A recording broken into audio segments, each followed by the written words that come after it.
Pessoal, sejam bem-vindos então a mais uma aula de controle. Agora nós vamos falar sobre diagrama de Bode. Inicialmente, antes de nós estabelecermos o critério de estabilidade de Bode, vamos relembrar como nós construímos o diagrama de Bode. Na realidade, o diagrama de Bode ele é mais fácil de ser construído que o diagrama de Next. Então esse é um ponto, facilidade de construção, a possibilidade de ver explicitamente a frequência, fazem com que o diagrama de Bode seja mais utilizado que o diagrama de Next. Embora eles tenham informações equivalentes, o fato no diagrama de Bode nós termos a frequência explícita fez com que o diagrama de Bode fosse mais utilizado que o diagrama de Next. E outro aspecto importante é que o diagrama de Bode nós conseguimos desenhá-lo facilmente através de assíntotas. Então, normalmente, nós construímos mais facilmente o diagrama de Bode do que o diagrama de Next. Hoje em dia, no computador, é fácil gerar um diagrama de Next, mas no passado não se tinha essa facilidade. Então, o que acontece? Se fez o quê? Se construiu o diagrama de Bode e a partir do diagrama de Bode se construía o diagrama de Next quando necessário. E a gente vai ver que nós conseguimos detectar e aplicar o critério de estabilidade do diagrama de Next no diagrama de Bode. Então também no próximo vídeo nós vamos falar sobre critério de estabilidade no diagrama de Bode. Então, nós vamos construir e vamos determinar o diagrama de Bode. Para isso, por exemplo, imagine que nós tenhamos uma função de ordem mais elevada, com uma parcela no numerador e parcelas no denominador. Aí nós vamos ver que o diagrama de Bode ele vai ser construído a partir da construção de peças separadas. Nós vamos ver que nós primeiro fazemos a construção do termo lag, que é atraso. Nós vamos ver que o que está no denominador vai fazer com que a magnitude caia e a fase caia. Depois nós vamos ver como nós construímos a fase, a parte lead, que é o avanço de fase. O que está no numerador, em lugar de cair a fase e a magnitude, faz com que a fase e a magnitude subam. E por fim, vamos ver como é que nós capturamos o termo relativo ao tempo morto. O tempo morto só vai alterar a fase.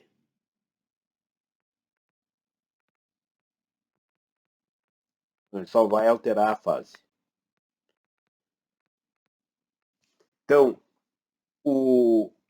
coisas no numerador adiantam a magnitude e a fase, coisas no denominador atrasam a magnitude e a fase. Então, os termos que estão no numerador a gente chama termos lead, e os termos que estão no denominador nós chamamos de termos lag. Certo? Então, nós vamos construir e vamos ver como nós determinamos cada uma dessas contribuições. E depois nós vamos ver que, pelo fato do diagrama de Bode, a magnitude ser o logaritmo da magnitude e a defasagem estar explicitamente no subplot baixo, nós vamos desenhar cada um dos termos separadamente e depois vamos somá-lo. Aqui nós estamos multiplicando termos, mas quando nós aplicamos o logaritmo, a multiplicação vira soma. Então, a geração do gráfico total vai constituir-se na soma dos gráficos separados. Então, nós vamos primeiro recapitular como nós construímos esses gráficos separados. É essa a programação da nossa aula que está começando agora. Então, vamos desenhar uma parcela dessas aqui, ó. Na realidade, nós vamos fazer essa parcela aqui.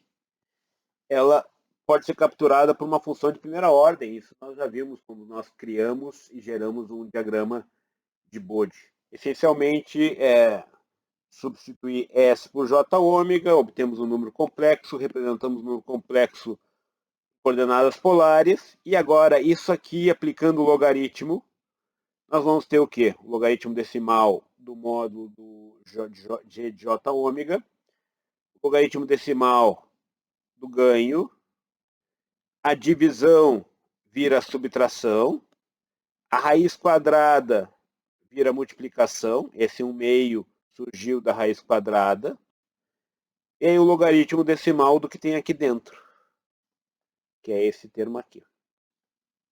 Isso aqui é o que vai na parte de cima, no subplot superior do diagrama de Bode. Só que nós desenhamos o diagrama de Bode a partir das assíntotas. Então nós usamos assíntotas para ômega igual a zero, ou seja, quando o ômega tende a zero, isso aqui tende a zero, aí fica logaritmo decimal de 1, e daí o termo que fica é o logaritmo decimal do ganho. E a segunda assíntota é a assíntota relativa a ômega indo para o infinito. Quando o ômega vai para o infinito, esse termo aqui ganha de 1. Então, nós desconsideramos o 1 e ficamos só com esse termo. Esse 2 acaba indo para fora. E aí nós temos, então, o cancelamento do 2 aqui, com esse 2 aqui. E aí essa assíntota fica desse tipo, mostrando uma inclinação menos 1 num gráfico logarítmico, que significa pegar uma década de y e uma década de x, que no caso é ômega e magnitude. Certo? Essas duas assíntotas, elas se encontrarão quando esse termo for nulo. Esse termo é nulo quando o ômega é igual a 1 sobre tal. Então, o ponto onde as duas assíntotas, a assíntota ômega tendendo a zero é essa assíntota aqui, que é simplesmente a localização do ganho e fazendo essa assíntota. E essa assíntota, segunda assíntota, quando o ômega vai para o infinito, é com menos uma inclinação menos 1 decado. O que é uma inclinação menos 1 decado? Eu pego uma década aqui e pego uma década aqui. Ou seja, isso aqui é uma inclinação menos 1 década. Eu pego uma década daqui e uma década daqui. Aí essa inclinação eu levo ela para passear e, essencialmente, o que eu faço? Eu desloco ela até... Eu fiz essa inclinação e agora eu levo ela até ela intersectar o ponto ômega igual a 1 sobre tal. E aí, com isso, eu tenho a assíntota para ômegas indo para o infinito. Então, essa é a ideia dessa assíntota aqui. Então, essa é a ideia dessa assíntota. Nós, então, determinamos a inclinação numa área que a gente enxerga uma década de cada. Né? Que nem eu fiz aqui, ó. Eu peguei um ponto que aqui é uma década. Aqui é uma década. Uma variação de 10, né? Isso é uma década. De 10 na menos 1 até 10 na 0. Peguei um pontinho aqui e o outro aqui embaixo. E a mesma coisa eu fiz aqui, ó, 10 na menos 1 até 10 na 0.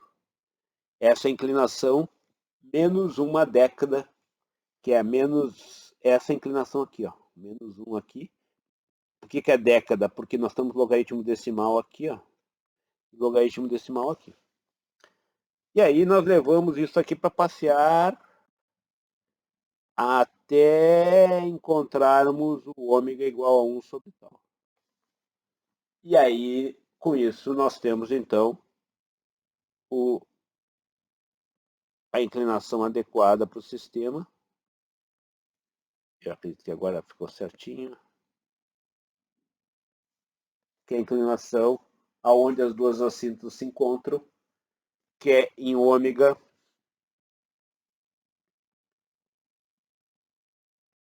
igual a 1 sobre tal.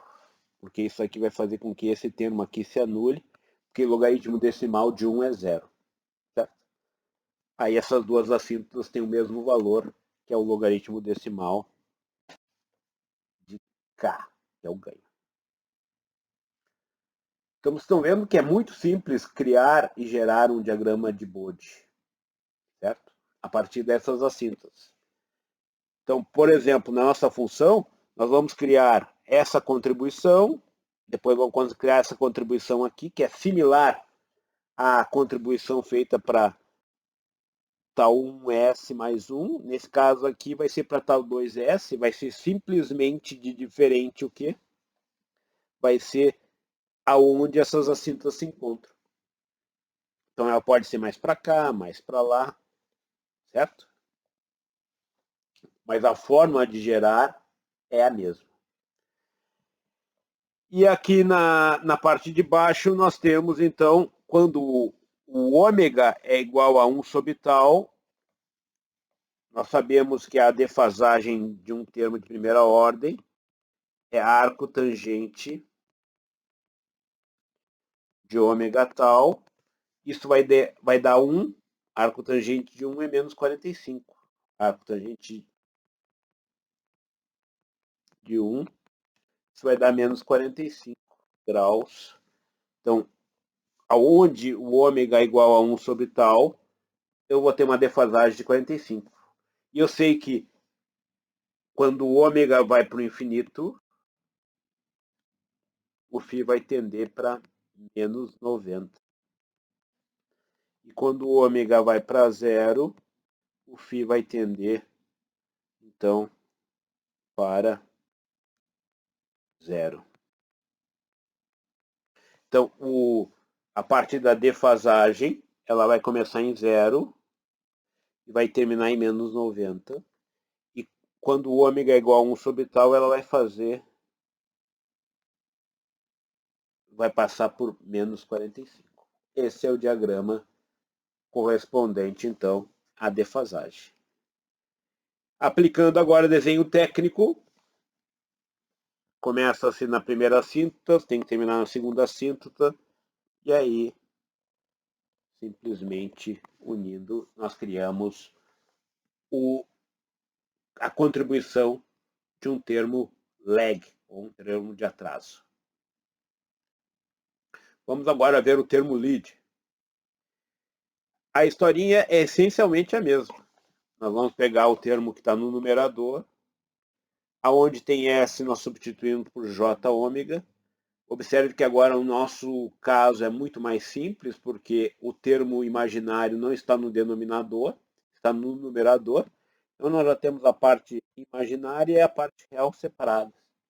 A obtenção do módulo vai ser simplesmente esses dois termos somados cada um deles ao quadrado. E aí, então, fica muito mais fácil. Observem que nós não vamos ter o sinal menos, porque está no numerador já. Então, o sinal menos surge no lag, porque a parte imaginária está no denominador. Para ela ir para o numerador, é necessário multiplicar pelo complexo conjugado. E isso faz com que surja o sinal menos, que surja também o sinal menos na parte imaginária e, consequentemente, no arco tangente. Aqui nós não temos o sinal menos, porque nós não teremos a multiplicação pelo complexo conjugado, porque a parte imaginária já está no numerador. Tirando isso, a história se repete. Aplicando o logaritmo decimal nessa expressão, nós chegamos exatamente a essa expressão aqui. De forma análoga, nós temos as duas assíntotas. E a principal diferença é que, em lugar de cair, de ser menos uma década, nós vamos ter uma década para cima. Então, a inclinação vai ser uma década para cima. Então, essencialmente, é isso que nós vamos fazer aqui. Vamos pegar uma inclinação, agora, em lugar de cair, ela vai subir. Uma inclinação uma década para cima seria isso aqui. Ó. Eu pego uma década correspondente a aqui e uma década correspondente aqui. E levo essa inclinação para passear, depois de determinada, até o ponto aonde ela intersecta o que intersecta ômega igual a 1 sobre beta. E aí, com isso, nós construímos as duas assíntotas. Como está no numerador, em lugar de descer, sobe. Isso a gente chama de, que está no numerador, a gente chama de lead. Avanço. Ocorre um avanço de magnitude e na fase vai ser a mesma coisa. Em lugar de ser menos 45, agora vai ser mais 45. Em lugar de ser de menos 90, vai ser mais 90. E aí, mais uma vez, usamos o nosso bom e velho desenho técnico, começando nessa assíntota, terminando nessa assíntota e subindo. E a fase agora vai para mais 90. Certo? Então, a forma de construir é similar ao caso anterior, só que em lugar de descer, sobe. E o tempo morto? O tempo morto é interessante. Eu vou fazer aqui com vocês o tempo morto no passo a passo. Digamos que o termo tempo morto seja determinado aqui. É só substituir. Primeiro passo, então, é substituir S por J ômega. Então vai ser G, J ômega, E na menos J ômega tempo morto. Agora nós vamos usar a identidade de Euler. A identidade de Euler, isso aqui pode ser escrito como cosseno de ômega θ, θ ômega, menos J seno de θ ômega.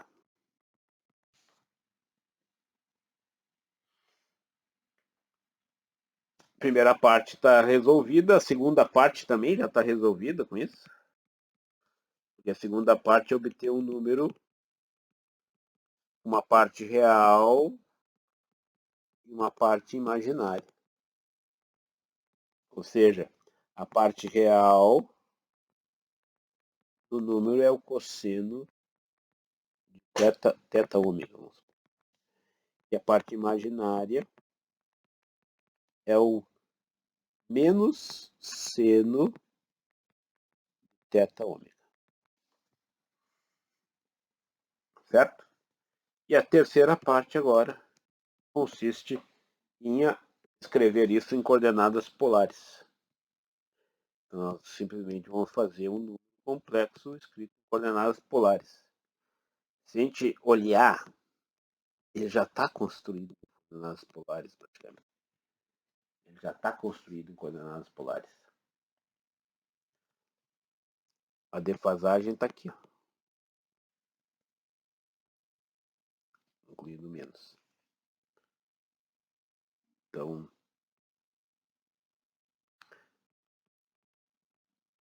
mas digamos que a gente não saiba, que a magnitude já é 1, né? Então, na realidade, a gente saiu daqui para voltar para cá, né? Mas tudo bem. Então, o módulo do número complexo vai ser a parte real ao quadrado mais a parte imaginária ao quadrado. Vai dar cosseno ao quadrado mais seno ao quadrado. Isso aqui é uma identidade trigonométrica, isso aqui é igual a 1. Que é justamente o 1 que a gente tem aqui. Ó. E a defasagem vai ser arco tangente da parte imaginária sobre a parte real. Vai ser arco tangente, na realidade é positivo aqui, vai ser arco tangente de cosseno, seno sobre cosseno. seno sobre cosseno.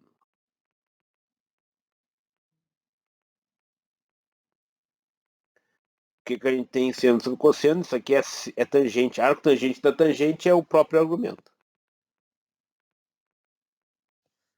Então, essencialmente, a defasagem vai ser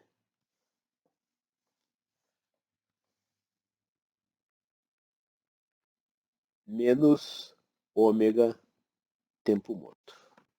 Certo? E a magnitude é 1. A razão de amplitude é 1. Só que cuidado. A defasagem no diagrama de Bode é construída usando o quê? Normalmente em graus. Aqui estaria em radianos. Então, nós temos que transformar radianos para graus. Então, para isso, a gente tem que dividir aqui por 180, que a gente vai ter em graus, e a frequência, que está escrita em radianos, dividir por π. Daí nós temos a contribuição justamente em graus.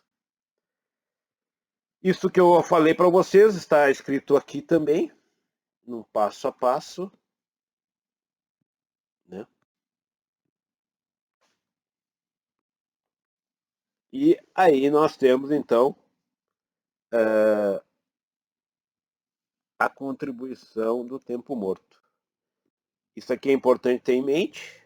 Cuidado, se você esquecer disso, você está perdendo o fator de 180 sobre π. Tá? Então, cuidado. E desenhando agora no diagrama, isso é uma reta, mas vai acabar virando uma curva, porque aqui está em logaritmo decimal.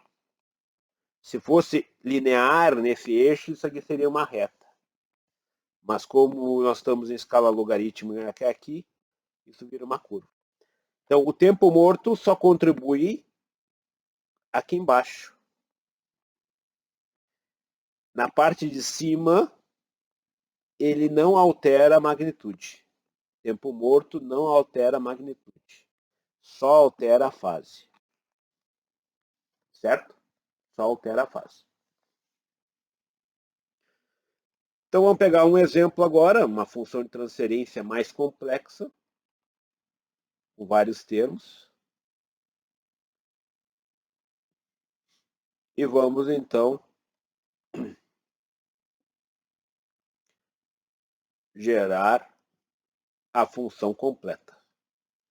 Aí tem duas formas de expressar o diagrama. Antes de mais nada, vamos aqui por partes. Ó. Isso aqui é uma função com vários termos. A ideia a razão de amplitude total é a amplitude de cada termo multiplicado. Quer dizer, o modo de cada termo multiplicado, ou seja, cada termo desses representado na sua forma polar. A magnitude do termo e a defasagem, a magnitude do termo e a defasagem, a magnitude do termo e a defasagem, a magnitude do termo e a defasagem. Sendo que no caso do tempo morto, a magnitude é 1 e só tem defasagem. A defasagem total seria o tempo morto ou exponencial de cada um desses termos somados. Então, o que está no numerador é positivo e o que está no denominador é negativo. Então, nós temos a defasagem total, esse termo contribuindo com positivo e os demais termos contribuindo com valores negativos. E o tempo morto, como é negativo, também contribuindo com termo negativo. Aí eu tenho a defasagem total, certo?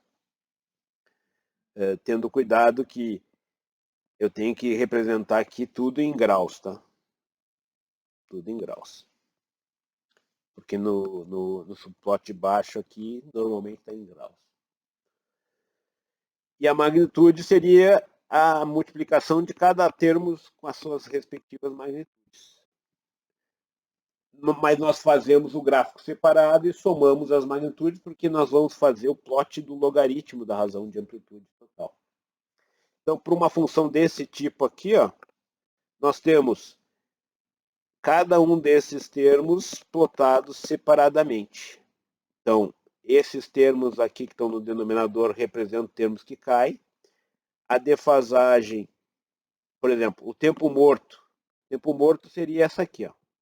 Não altera a magnitude e só leva à queda de fase. Então essa aqui vamos identificar cada um dos termos. Então. O tempo morto representa esse aqui. Esse que está aqui no numerador representa esse que sobe. Certo? Aí a resultante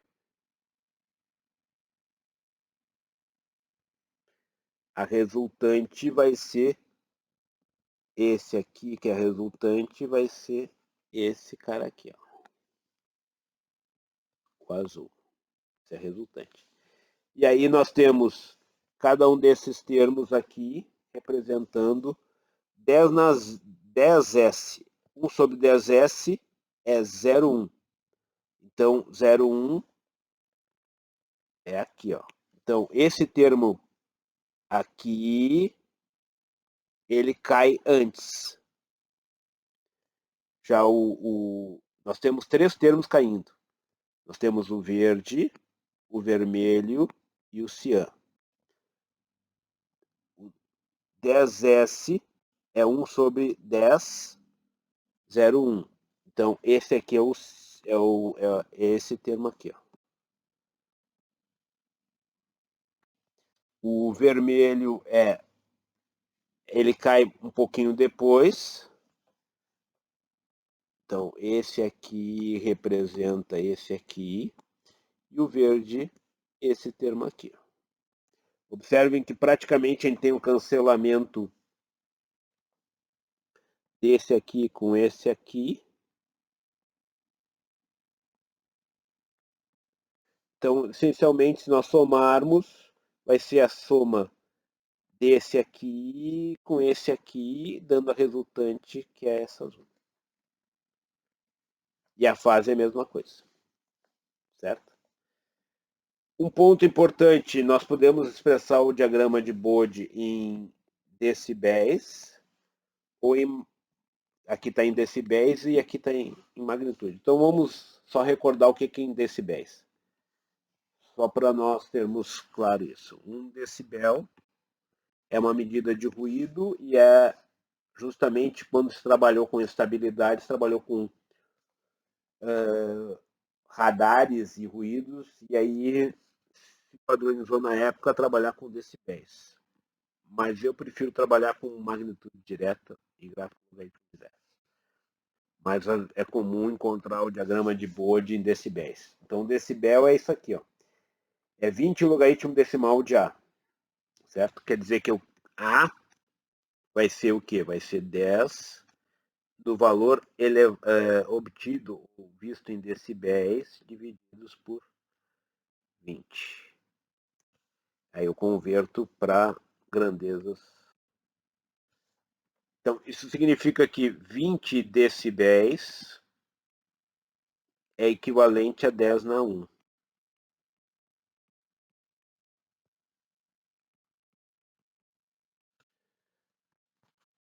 40 dB é equivalente a 10 na 2. Menos 20 dB é equivalente a 10 na menos 1. Menos 40 dB é equivalente a 10 na menos 2. E 0 dB é equivalente a 1. É equivalente a 1. Que é o 10 na 0.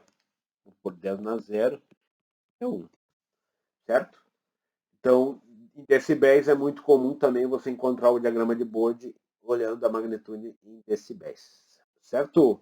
E com isso, então, nós terminamos a parte relativa à construção do diagrama de Bode.